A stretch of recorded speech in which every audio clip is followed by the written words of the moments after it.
पतंजलि आयुर्वेद ने कोरोना की दवा बना लेने का दावा किया। दवा है कोरोनिल।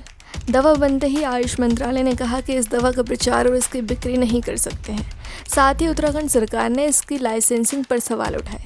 अब ये बात सामने आ रही है कि इस दवा के ट्रायल के समय मरीजों को बस अकेले कोरोनिल ही नहीं दी गई, दूसरी दवाई भी दी गई।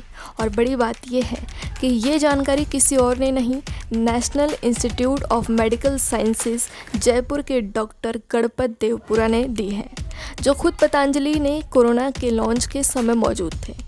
लॉन्च के समय डॉक्टर देवपुरा ने कोरोना के ट्रायल के बारे में बहुत सारी जानकारी दी थी। कहा था कि मरीजों को कोरोनिल दिया गया, लेकिन एक खास बातचीत में देवपुरा ने बताया कि लेकिन अगर किसी मरीज़ में कम या हल्के फुल्के लक्षण दिखाई दे रहे थे तो हम उन्हें उन लक्षणों के लिए दवा दे रहे थे।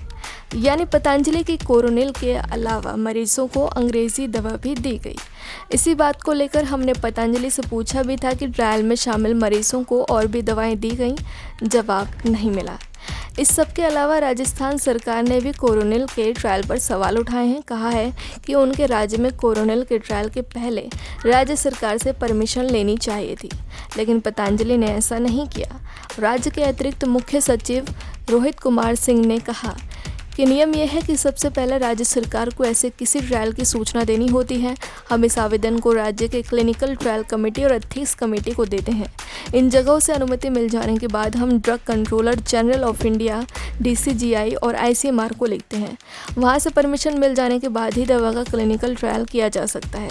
राज्य सरकार के पास इस ट्रायल को लेकर कोई रिक्वेस्ट नहीं आई, ना ही ट्रायल की कोई जानकारी थी।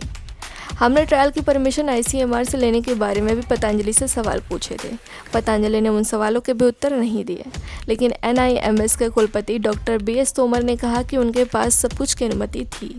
तोमर कोरोनिल के लॉन्च के समय मौजूद थे। उन्होंने कहा, ट्रायल के पहले हमने सब कुछ की परमिशन ले ली थी। हमारे पास clinical trial registry of India यानी कि CTRI की अनुमति है, जो ICMR का ही एक अंग है। मेरे पास परमिशन दिखाने के सारे कागज़ भी हैं। हमने राजस्थान के स्वास्थ्य विभाग को भी 2 जून को सूचित कर दिया था। अब इतने सबूतों के बाद भी अगर आप कोरोनिल को कोविड-19 की दवा मान रहे हैं तो ये आपकी मर्ज़ी।